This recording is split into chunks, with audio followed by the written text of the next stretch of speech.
Today I bring to you a 2017 Toyota Rav4.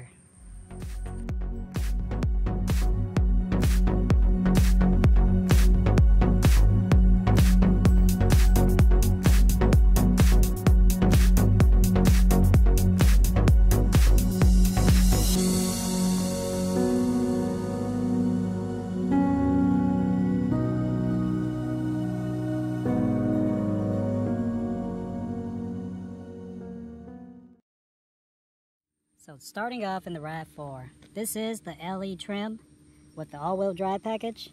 Now with the LE trim you get a regular key fob, no push button start, and then starting off from the back, in order to open the back hatch you do have to use your key fob.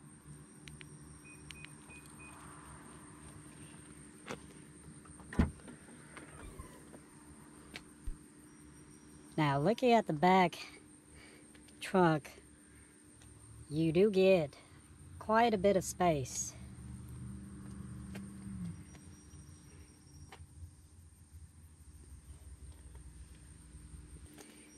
And then taking a look underneath the cargo mat, you do have a spare tire.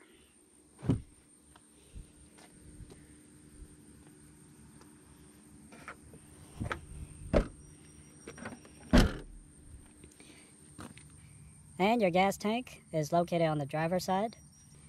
Now coming to the rear passenger seat, taking a look at the door materials, you do have a hard touch plastic, but nice cloth lining right here to rest your arms, as well as a very bulky handle. And then down here you do have a compartment that you can actually fit a water bottle.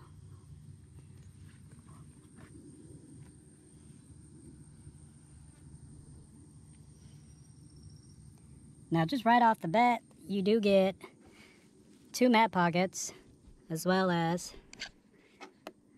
a charging port that has two USB outlets and another 12-volt outlet underneath. And then also looking at the floor, you notice that it's pretty flat.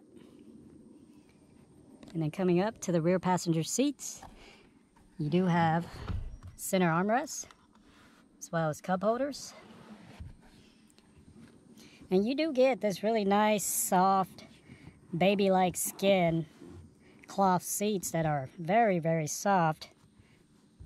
Looks like it could be very comfortable.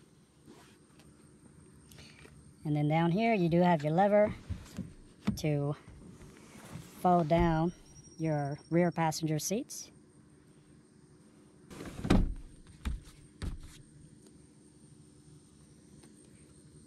And as you can see there, you can also adjust the seat back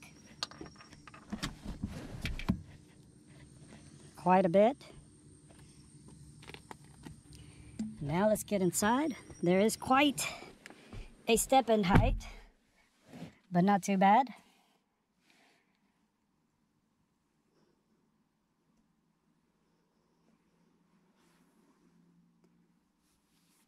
This cabin is quite spacious. You do have a very nice, simple, and clean layout at the front. Center armrest is padded. Sitting back here, you do have a lever down here to where you can adjust your seat back and forward. And also for the leg room, you do have plenty.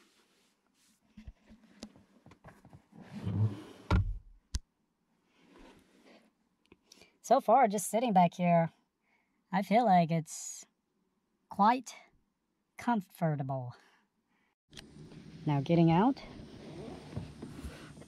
feels like you're getting out of a stool. Easy sauce. Now let's take a look at the passenger seat. As you can see here, you do have the same material that you find in the rear. Then down here you do have two compartments where you can actually fit two water bottles and some more accessories. Now take a look at the front passenger seat. It is fully manual. You do have these pretty supportive bolsters here. And now coming inside. Not too bad. Now right off the bat, you do notice that the front passenger actually gets this open compartment right here to maybe put their phone or their food, anything like that. And then in the middle here, you do have this fake aluminum trim. And also looking in here, you do have a vent that is only functional on the right side, but not to the left. So I guess the passenger is screwed. And then you do have a very durable hard plastic. Coming up to the visor, you do have a vanity mirror along with your lights. Let's see if it'll extend. Oh, no extension. That's a bummer. And then coming up here to your cabin light controls and your door light controls, you do have a sunglass holder. And coming back down to your infotainment system, on top of that you find your hazards, as well as your very oddly placed traction control button. I figured they would probably put it over there on the left side of the steering column, but I guess they decided to just put it up here. And also, something to note is that the end vents are actually a different design from the center vents, which is also odd. With this infotainment system, you do get a backup camera, and you still get a CD player. But just taking a look, everything is very, very simple and very easy to use, as well as your very bulky AC controls. And then coming down here, you do find your Eco button as well as your Sport button. I felt like they could have just placed the traction control button right here. Moving on, you do have your USB port along with your auxiliary, and right next to it you do get another 12-volt outlet. And down here it feels like this compartment is actually more preferable to the passenger, not so much to the driver. But then the driver does get a pretty convenient cup holder. And then another storage area for your change, etc. Coming down here, you do have a glove box that is damped. Pretty roomy. And then coming back to the center console, you do find your shifter for your 6-speed automatic transmission. And you still have a traditional e-brake, as well as a decent size cup holder. And then as I mentioned earlier, you do have a nicely padded armrest. Seems to be a 2-tiered storage compartment. Very nice. Now getting out, very simple. Another side note, since this car does not come with blind spot monitoring, Toyota does give you this side mirror right here to aid you. Which is kind of unnecessary because you can see out of this car fairly well. Now let's take a look at the driver's side. You can see you have the same material. Also your window switches, your locks, and your window lock. And for the driver's seat, you also get fully manual seats. And now coming to the left side of the steering column, you do find your side mirror controls along with your dimmer switch and your lane departure alert. And it appears that you can actually lock your center differential on this 4-wheel drive. Coming down to the foot controls, here you find your hood release.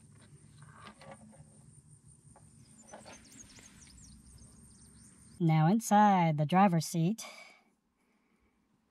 you do notice, one thing I forgot to point out is that you do have 2 speakers at the front of the dash, And that gives this car a pretty nice audio sound. And then look at the steering wheel. You do have a fully tilt and telescopic steering wheel, along with this really, really grippy material. It's not leather, but it's actually quite grippy. More grippy than the one found on the SR5 Tundra. And also, on the left, you'll find your headlight switch. And this car does have the auto headlight function. And to the right, you do have your wiper stock. Now, looking at the controls on the steering wheel, you do have your hands-free audio and phone controls, as well as your voice command. And then coming to the right, you do have these toggle switches that is used to control the settings in the middle of the dash cluster. And this is where you can also access your trip information, as well as your radar cruise control. And then down here, you still got your traditional cruise control stock. And coming back up here to your visor, you do have vanity mirror along with your light. No extension for the driver's side too. Overall, just sitting in here, you do feel like you got quite some premium features in here. This car does feel quite upscale. Now let's take a look at the engine bay.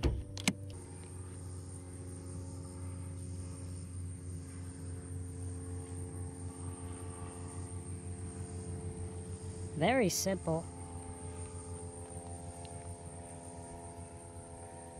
And also I just noticed the battery is now located in the front compared to the 2003 Rav4 I reviewed earlier. And that makes this a little bit more convenient.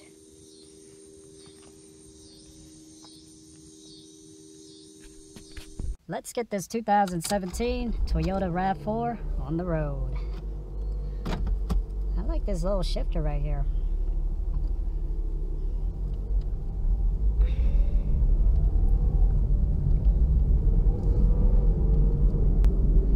Acceleration is okay.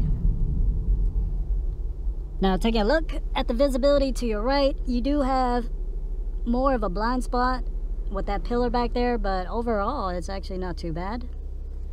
And then taking a look to your left, no problems there. The steering in this car is actually really, really light.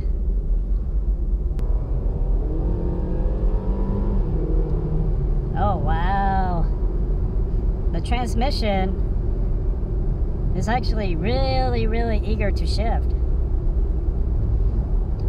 It's super eager to downshift.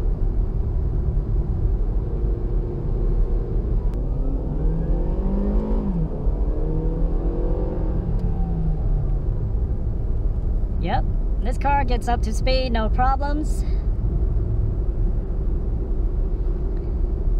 With the all-wheel drive, you get the extra security and traction every time you need it.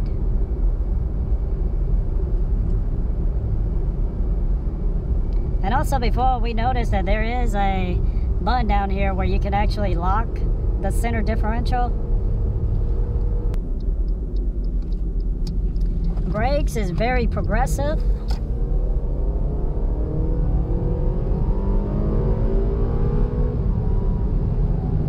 Oh my goodness.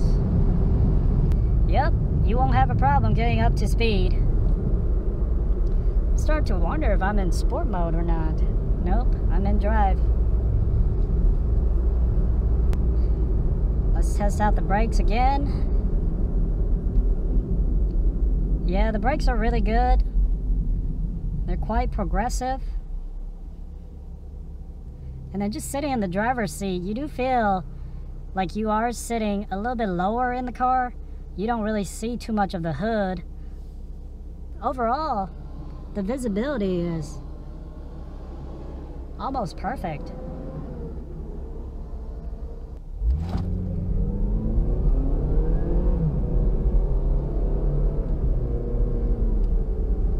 Yep, with the all-wheel drive system, you do get some lift in the front.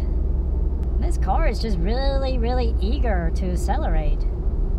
Toyota has really, really improved this car. This transmission just loves to put you in the right gear. So awesome. And the shifts are very, very smooth. I almost forgot. Let's see. Noise levels. I don't hear much of any wind noise. All I can mostly hear is basically the engine. Because this transmission just loves to shift. The engine is constantly at different RPMs. Wow, this car is really, really smooth. This car just makes you feel so relaxed. Like, I don't even feel like talking, man. I just want to sit here and just chill. This car is just so chill, man. The handling, the suspension, it's all very, very compliant. I like it. It's so well behaved. This 2017 Rav4 is kind of like that child that, you know, everybody wants to babysit because that child just behaves so well. You know, doesn't give you an attitude, and they do everything you ask of them.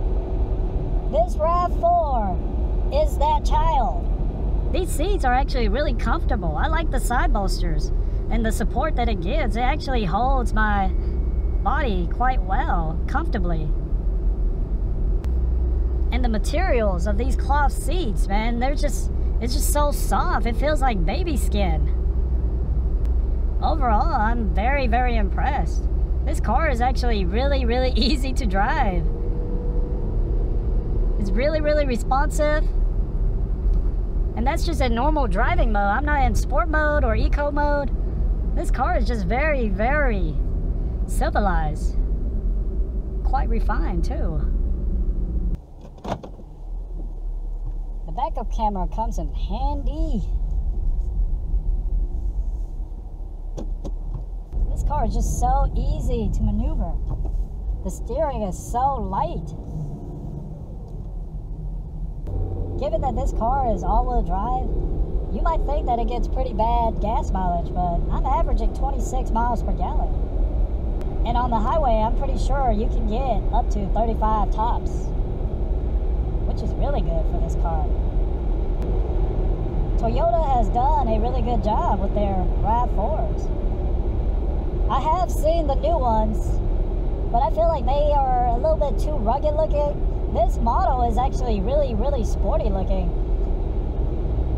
But the front end design sort of favors the feminine side, so I actually prefer the front end of the new Rav4, but then have the overall body design like this one.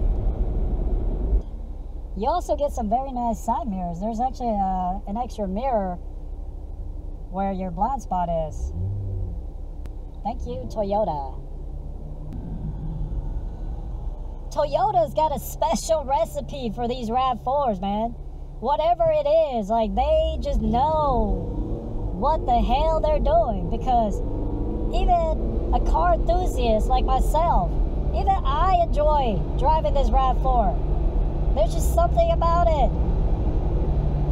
Compared to the older models, you actually get a very nice, smooth, and eager to shift transmission. And the power of the engine is quite nice. Along with the four-wheel drive system, this car just go. You got a nice and easy to read infotainment system. This car just has that recipe. Everything is just so simple. Down to the instrument cluster, everything is so well laid out, so simple. And you go to your infotainment system, you got simple buttons. You got nice, durable buttons for your AC controls. Everything is just so easy and simple. The design of this car is just magical. Just driving this car makes me feel like I'm at peace with myself. I think this is why Toyota Rav4s sell so well, especially the new ones. You know, it just puts you in that peaceful state of mind. You know, it makes you feel like you are enlightened to drive this car. These Rav4s, man, they just don't disappoint, guys. Taking it around the roundabout. There is some body roll, but it's not too scary. But yeah, guys, overall, I feel like if you guys got the money, I would actually go for the new models instead of going with the old school Rav4s. Just because the engine and the transmission in this generation is very, very responsive. And I like that. The transmission and engine in the 2003 Rav4 I reviewed earlier is actually kind of sluggish and laggy. So I would actually prefer the setup in this generation Rav4. But yeah, guys, I gotta go do some shopping, so thanks for watching, and I'll be back real soon.